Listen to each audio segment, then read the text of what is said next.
লয় এখন কি sword sword তৰোৱাল আচ্ছা এই sword লৈ কি কৰে যুদ্ধ কৰে হয়নে এখন যেতিয়া যুদ্ধ লাগিব লাগে সেই যুদ্ধখন লাগিব কাৰণে দুটা পাৰ্টি থাকে আৰু সেই প্ৰতিটো পাৰ্টিতে এজন এজন কি লাগিব কমান্ডাৰ লাগিব আৰ্মি কমান্ডাৰ আৰু আৰ্মি কমান্ডাৰক অসমীয়াত কোৱা হয় সেনাপতি আৰু হিন্দীত কয় সেনাপতি বাহিৰৰ বিদেশৰ এজন বুৰঞ্জীবিদ আছে বুৰঞ্জীবিদ মানে যিয়ে হিষ্ট্ৰী লিখে তেখেতে কৈছিলে যে গোটেই পৃথিৱীত তিনিজন শ্ৰেষ্ঠ এতিয়ালৈকে মানে তিনিজন শ্ৰেষ্ঠ আৰ্মি কমান্ডাৰ আছিলে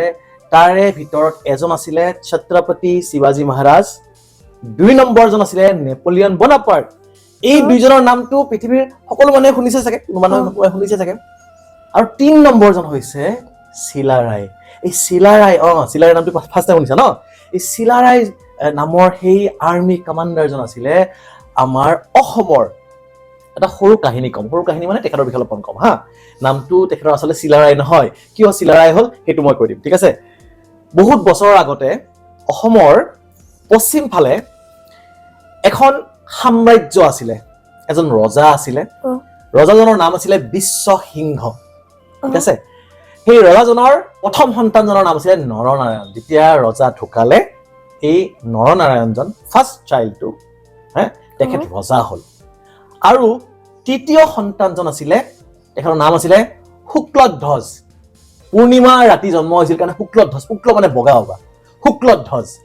আৰু তেখেত আছিলে ৩ নম্বৰ সন্তান যেতিয়া নৰনাৰায়ণ ৰজা হ'ল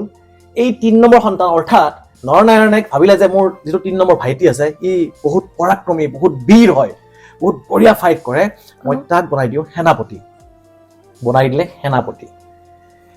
ইমান বীৰ আছিলে তেখেতে নিজৰ আণ্ডাৰত প্ৰায় 6 লাখ মানে সেনাৰ এটা দল তৈয়াৰ কৰিলে মই যে কৈছো নেপোলিয়ন বনাপাৰ্টৰ আণ্ডাৰত আছিল মাত্ৰ 4 লাখ সোলজাৰ আৰু ইফালে চিলাৰায়ৰ আণ্ডাৰত আছিলে 6 লাখ সোলজাৰ এই চিলাৰায়ে এসময়ত তোমাৰ আহোমৰ লগত যুঁজ কৰিছিলে দক্ষিণৰ ফালে থকা বেংগলৰ সুলতানৰ লগত যুদ্ধ কৰিছিলে কছাৰী ৰজাৰ লগত যুদ্ধ কৰিছিল আৰু জয়ী হৈছিলে এই যে শুক্লধ্বজ এই ৩ নম্বৰ সন্তানজন তেওঁৱে পাছলৈ গৈ চিলাৰায় হ'ল কিয় শুক্লধ্বজ চিলাৰায় হ'ল চাবা দেই তেখেতে মানে যে যুদ্ধ কৰে নহয় একদম চিলাৰ নিচিনা জপটিয়াই পৰে চিলা মানে কি জানা চিলা মানে হৈছে চিলনি এই চিলনি চৰাইটো যে আছে কাইট বাৰ্ড যে মাছ দেখিছে মনে মনে ঘূৰি ফুৰিব টপকে দে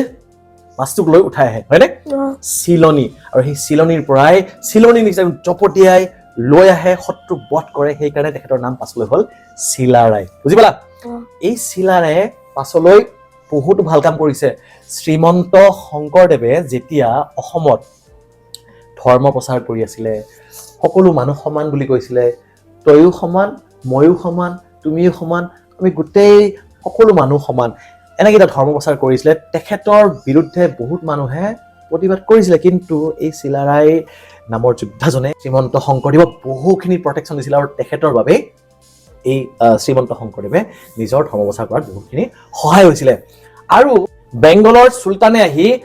আমাৰ যে গুৱাহাটী যাবা কামাখ্যা মন্দিৰ আছে এই কামাখ্যা পীঠত বহুখিনি ভাঙি পেলাইছিলে আৰু এই চিলাৰায়ে এই তাত মানে সেই ভাঙি পেলোৱা ঠাইৰ বহুখিনি নতুনকৈ একদম ধুনীয়াকৈ নিৰ্মাণ কৰিছিল তুমি যে এবিধ যে কাৰ্টুন চোৱা কাৰ্টুনত যে নিনজা ৱাৰিয়াৰ থাকে নিনজা মানে কি কোনো দেখা নাপায় ফটককে ওলাই আহি মাৰি থৈ গুচি যায় হয়নে এই নিনজা ৱাৰিয়াৰৰ নিচিনা এবিধ মানে সৈন্য আছে সেইবিলাক কোৱা হয় গেৰিলা ৱাৰিয়াৰ অৰ্থাৎ কোন মুহূৰ্তত আহি মাৰি থৈ যাব বুজিছা গমেই নাপায় আৰু সেই স্পেচিয়েল যুদ্ধবিধত এই চিলাৰায় অৰ্থাৎ শুক্লধ্বজ একদম বিৰাট পাৰ্গত আছিল তেখেত যে ইমান বীৰ আছিল তেখেতৰ বীৰত্ব সন্মান জনাবৰ বাবে অসম চৰকাৰে তেখেতৰ নামত এটা এৱাৰ্ড দিয়ে আৰু সেই এৱাৰ্ডটো কাক দিয়ে জানা সেই এৱাৰ্ডটো দিয়ে এনচিচিৰ বেষ্ট কেডেটজনক এনচিচি মানে হৈছে নেশ্যনেল কেডেট কৰ্পছ হয়নে এই যে মাৰ্চ পাষ্ট যে কৰে সৰু সৰু ল'ৰা ছোৱালীবিলাক যে